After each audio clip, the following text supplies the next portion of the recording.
to the Drew Sutton Leadership Show, lighting the way with real leaders, real stories, and real impacts. Because when leaders stop growing, the darkness wins. All right, welcome back to another amazing episode of the Drew Sutton Leadership Show. Today's guest, Vince Pierri, is a sought-after speaking coach and communicator based in Alexandria, Kentucky. There, he helps people speak boldly and lead with clarity.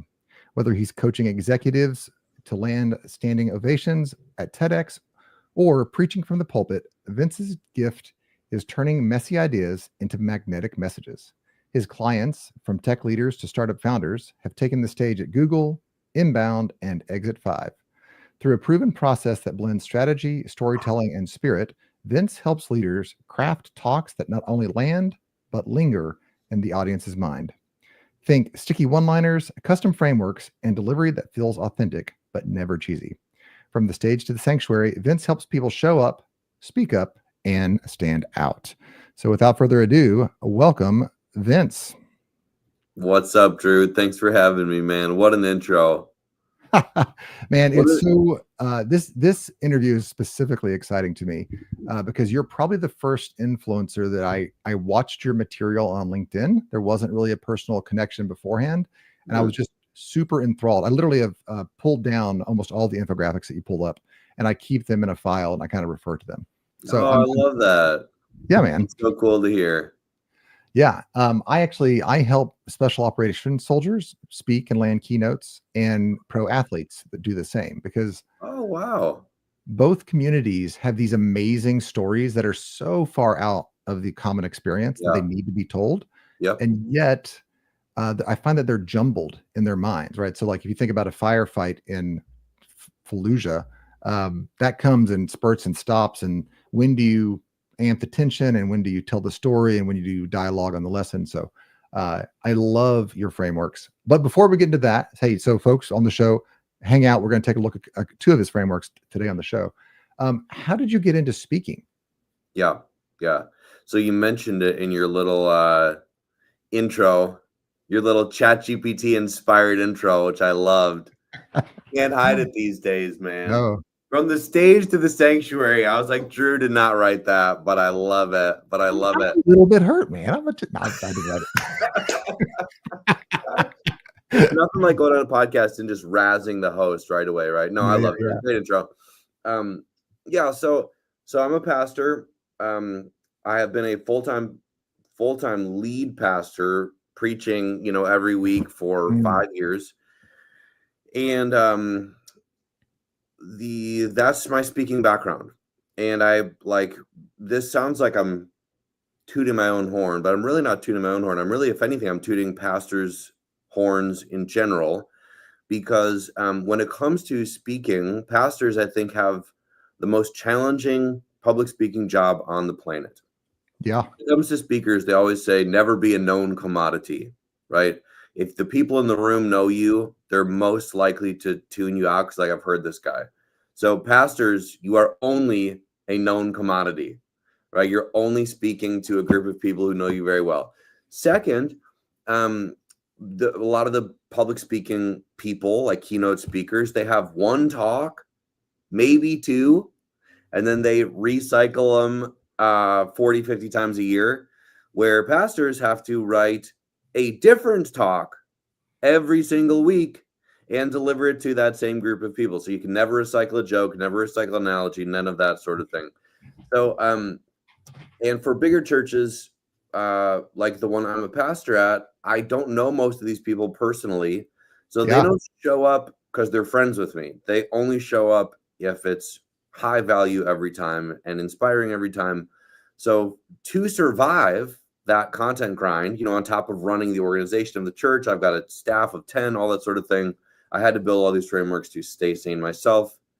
Started translating them to the business world a little over a year ago, and it's sort of been the rest is history from there. No, I love that. Well, I'm going to derail the conversation for a second. This is the Drew Sutton Leadership Show. Who are your favorite leaders, and maybe a favorite leadership quote that you follow personally? Yeah. So when I started the lead pastor thing, I got very into all the leadership stuff. I mean, very is a relative word, but read like a lot of Andy Stanley stuff. He's sort of a pastor and leader I look up to. Craig Rochelle, Carey Nieuwhof. I'm a big fan of the Carey Nieuwhof Leadership Podcast. Do you know him? I'm vaguely aware. Yeah. He's like a Christian leadership guy. So, yeah, I'm like a sort of very rudimentary student of leadership, but nothing of note. But I like a lot of the stuff about empowering leaders, especially in the church world. The whole thing is built on volunteers. Yes. It's 90% of what happens during a week, both for Sunday, but in terms of all the ministry, it's 90% volunteers doing it. So the only way that happens is if you're constantly recruiting, galvanizing, deploying people, training them, all that sort of thing, inspiring them. None of them get paid, so you really got to inspire them. So I like the quote, only do it only you can do. I think that's Andy Stanley, Okay. So I'm glad you went this way. I was hoping that you would, because I help out my church leadership, and I kind of bounce ideas with my local pastor. We go to one of the big churches that has campuses, and so the pastor at my campus doesn't speak. He's actually an excellent speaker, but he doesn't speak. He just does the care work, and then he administrates to the staff. And I run into this all the time, that nonprofits were like, well, we're all volunteer led, so your leadership material doesn't work. And my argument is, if anything, people in the for-profit sector, like Lockheed's or some big corporations, should study nonprofit leaders, because the really great work, the cutting edge work that happens in the for-profit world is all a gift. You can't pay somebody enough for them to invent new things. They have to want to do it. Yep. And I love that. Inspiring the troops, making sure everybody's aligned with the mission, understanding, hey, this is why we're doing this. I love that. So, yeah. The best nonprofit leaders, I think, are some of the best leaders for sure. Because it's just it's like a leadership driven thing. Yeah. Well, let's get back to speaking here, because that's what you're a consultant for speakers. And so you being such a professional speaker with so many times on stage in front of large audiences, do you work mostly with kind of like late career speakers, or how do you find your clients, and who are they? Yeah. So I started very, very focused on tech. Like, I think my literal LinkedIn tagline said, like, I help SaaS leaders nail their first conference talks. My brother's in tech. That was pretty much the only reason I like niche down on that. I wanted to do something in the tech world back when the tech bubble was like really blowing up in like 2023 or whatever, into 2022. So I started studying. This is a little bit of backstory. I started studying the tech industry just to learn about the tech industry, to see if there was some kind of consultancy I could do. Started, listening to podcasts and watching talks of tech leaders speaking. And as I watched those, I was like, oh, maybe this is what I could do, because a lot of them really struggle. CEOs, founders, executives. I was watching these conferences, and they're like in front of thousands of people and clearly nervous. Talks are kind of a mess all over the place. And, they're not trying to become professional speakers. At first I was like, how could you be this bad at speaking at such a big stage? But I'm like, well, they're not trying to be Tony Robbins. They're just trying to promote their company or add value, whatever. So that I kind of just stumbled into this group of people, of executives whose career has moved much faster than their speaking ability. Yeah. So they're kind of getting thrown onto big stages that they don't really know how to handle. So I'd say like 90% of the clients I work with fall into that group: founders, CEOs, consultants on big stages, because their audiences may be growing or their business is growing. They're getting asked to speak at events that are like feel way over their head. So that's sort of my main bread and butter coaching. No, that makes total sense. I actually consider myself a missionary to the startup world, because all of a sudden you're young and you have access to a lot of money and you're leading people, and nobody's really leading you, and you can get into a lot of questionable situations, and the pressure is super high. So who do you express that frustration to? But I love what because you're a great leader, tactically speaking, like with a small team, doesn't mean you're a great speaker. And I actually argue the reverse. In fact, I have a whole package called culture scripting, in which I encourage leaders to make micro, like little 5-minute speeches, and that they should work those constantly because, as you said, the job is inspiring the team, realigning the team, letting people know what we're doing here. And a lot of times, you're an IT guy or a coder and you've made something really cool and you're excited about it. But then you end up rambling to your team and they tolerate it because you pay their check and they don't say anything back to you.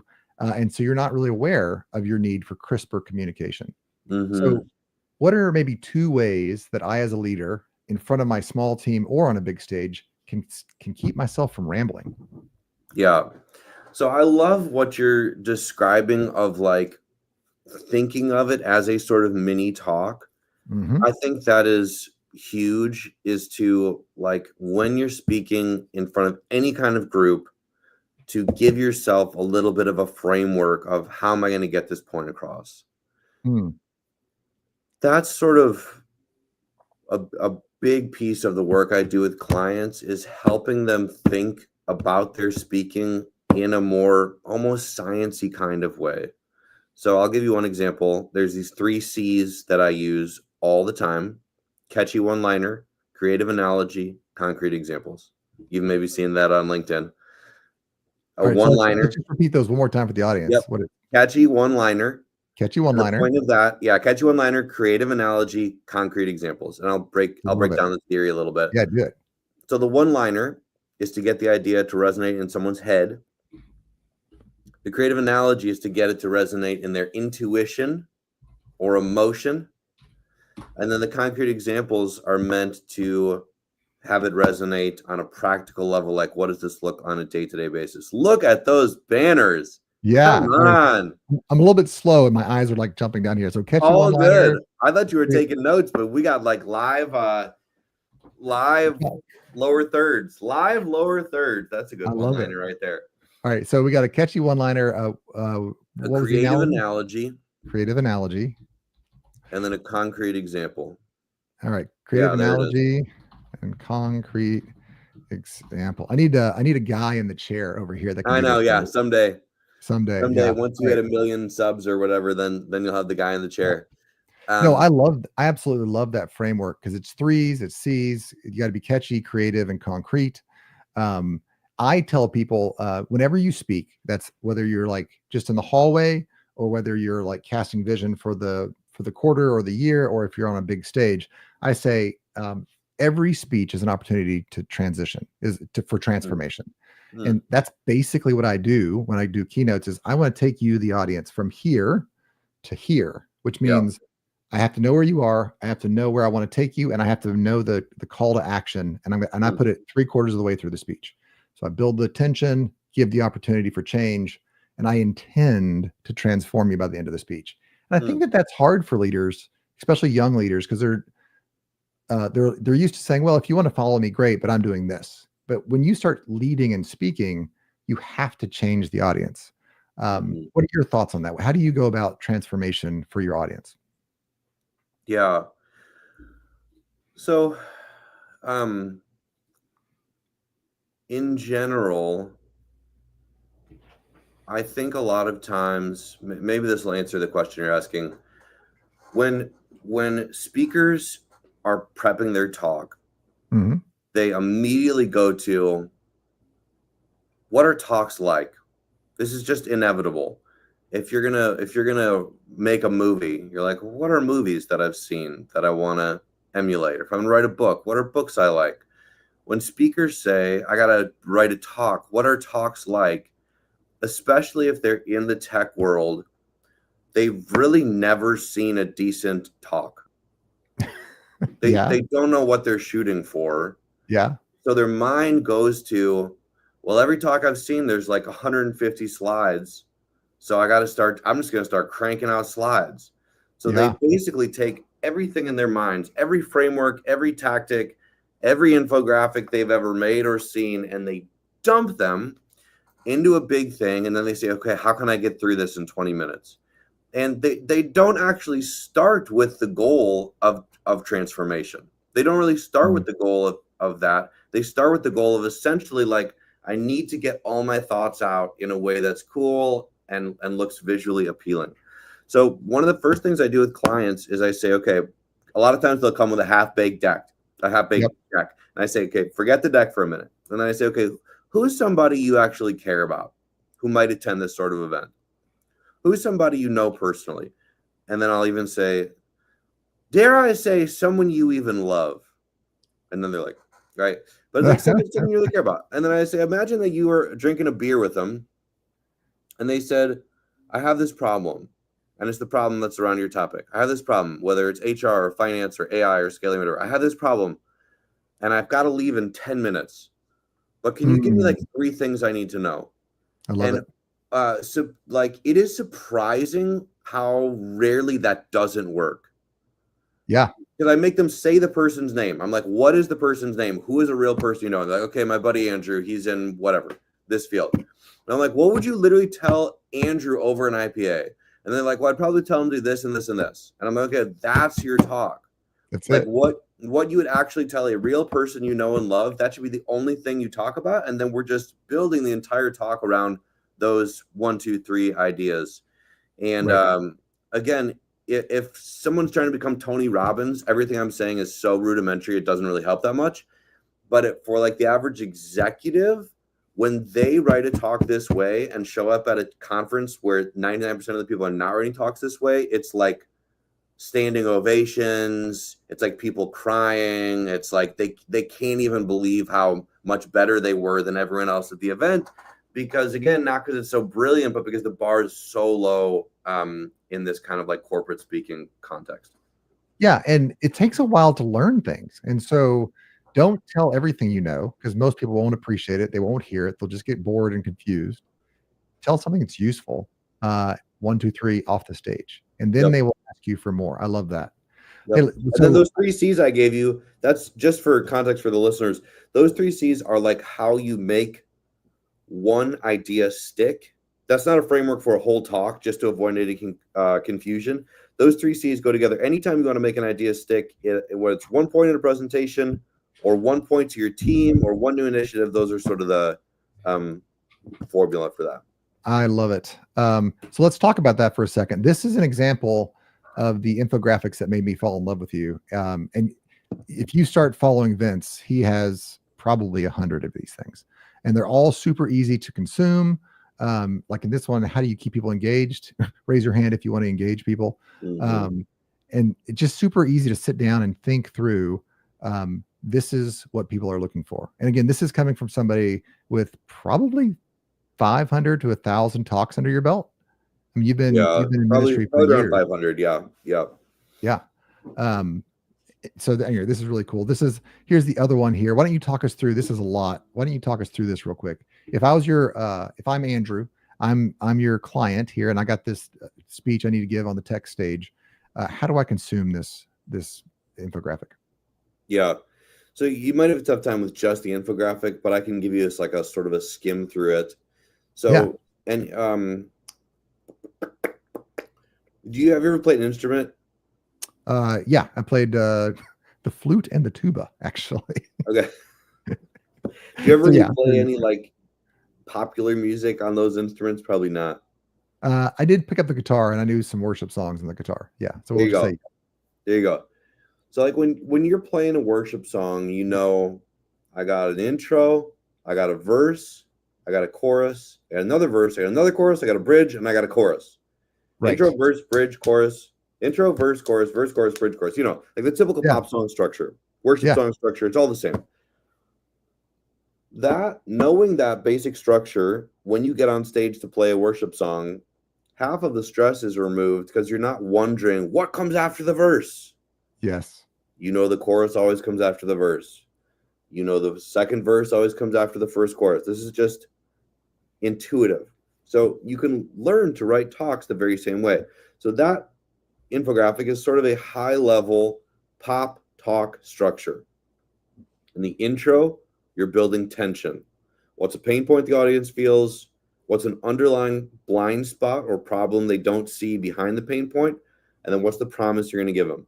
Even love just it. those 3 Ps, pain point, problem, promise. Once you sort of internalize that as a speaker, you're like, oh, that just makes sense. I want to tell them, hey, here's what you're struggling with. Then I want to show them an underlying problem of why that's happening that they haven't seen. And then I'm going to tell them what we're going to work on it together. It just makes sense. So then when they get up there, they're not like, what's my next slide? They just know I'm doing the pain point, the problem, the promise. Then the next part is your story.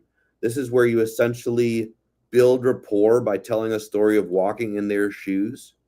So after the intro, a lot of times people feel like, dang, I'm kind of an idiot. Like, this guy knows, he's reading my mail, he knows all my struggles, and he knows why they're happening. And you're not always as likable as you need to be for the rest of the talk. So you pause here, share a little bit of your story where you made whatever dumb mistakes that they're making. You share a story where you made those same mistakes.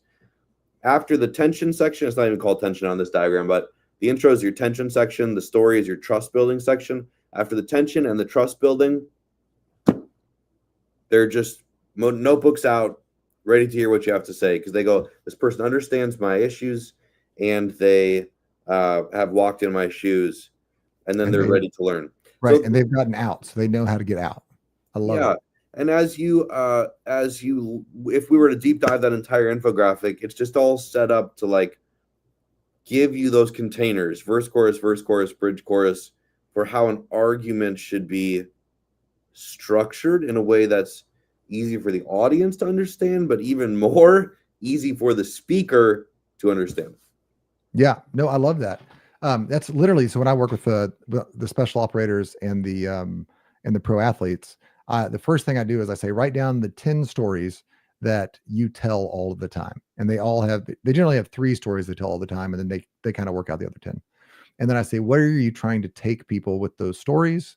And then we work through a very, very similar process. I use a company called StoryBrand, and it's called The Hero's Journey, but it is remarkably agitate the problem, like point out the problem, explain why I know what the solution is, and then here's how you go solve it, right? And if you don't, here's the problem if you don't. I absolutely love that. So how do people find you? So here they're listening to the show. Maybe they stumble across the show. They realize, Vince knows what he's talking about here. He's done this over 500 times. He's got people on stages like Google and Inbound. And was it, actually, I don't know Exit 5, but they're a little more niche. They're like a kind of boutique marketing brand. But yeah. When should they begin interacting with you? If somebody fits that profile, if you are an exec, you have a talk coming up, you're stressed about, I would say about 2 months out is sort of ideal timing. If you're a month out, we can do it. Okay. We can do it. It's going to take some work. Right. But we can do it. 2 months, we can take our time. 1 month, we're going to hustle, but we're going to get it done. If it's tomorrow, I'm probably not going to be much help. Now, I will say though, because I speak as well, right? I haven't spoken as much on stage as you have, but I've spoken enough now that I actually use my framework, which is again very similar to your framework, and I can actually structure a 30-second to 5-minute talk, kind of in line walking up to the stage. I'm like, all right, what am I trying to do here? What are their problems? How are they experiencing this? I can't talk about everything. Like, you talk to me about colors, I don't know. That's not in the wheelhouse. But yeah. So all right. So tell me, give me some insider secret here. What is the key to really making an impact in somebody's life when you're speaking? So I'm the tech SaaS leader. I want to go up on the stage. I have this mission I'm passionate about.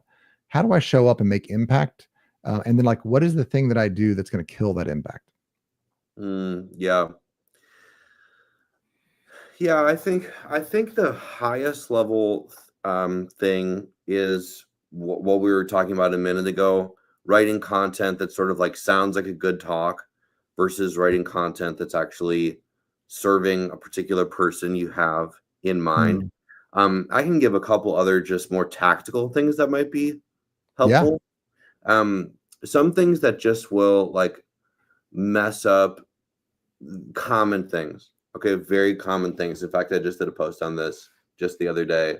I'm just gonna hit these. Let me just hit these really. I don't have to hit all of them, but this is just funny timing.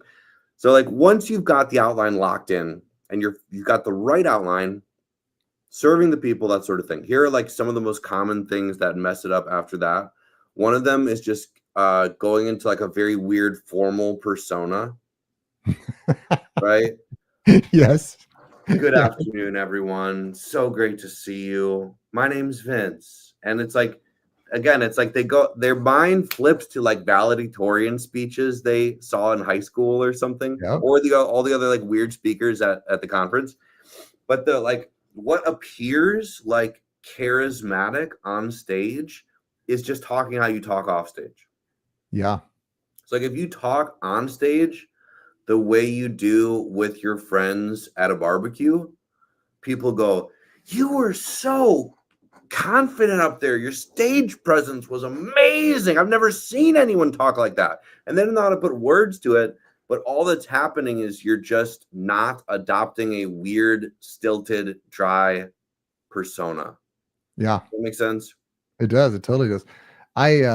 My daughter is 16. Actually, she's 18 now, but when she was 16, she started speaking some, and she would 100% do this. Like her voice changed, and she like, I called it show Aubrey, and I was like, Aubrey, no more show Aubrey. Yeah. And, Yeah. and like, I don't know, I can't even describe it, but like it was like an AI agent. Like it was classically I'm on stage sort of thing, overly cheery and nice. Yeah. It's bizarre. Yeah. I Everyone does it.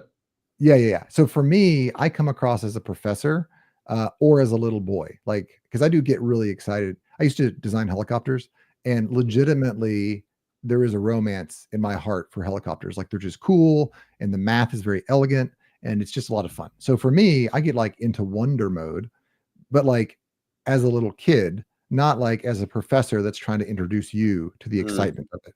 Or mhm, I'll get very analytical and I'll be like, but this mm. is how you do it.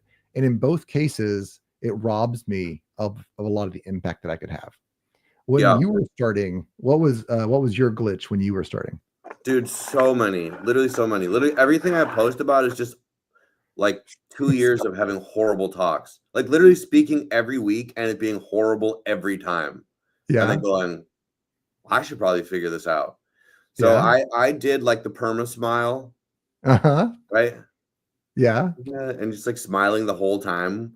And then I yep, just started watching other speakers and I was like, none of them are doing that. Like they're yeah, literally not. I still do somewhat vary my tone, like different volumes, different pace, different energy. I never tell speakers to do that in my niche because they're so beginner, it will just get them in their head to try to do that. But yep, when I was starting to do it regularly, I started really doing that, and it was so fake. It was just like so forced.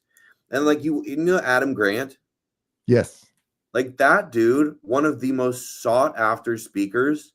It yeah, is like the most monotone, flat delivery you could ever imagine. Like there's yep, no spice, there's no pizzazz. It is literally like, "Hey everyone, I'm Adam Grant, and today I want to talk to you about this."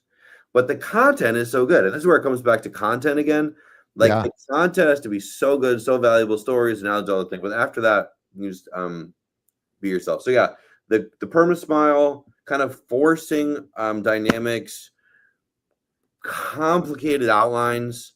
Just like I would get up on stage and I would not really know how the outline went, which yep. only makes you more nervous. So like yeah, literally everything I teach is all what I learned from doing it the wrong way for like literally probably the first 100 talks.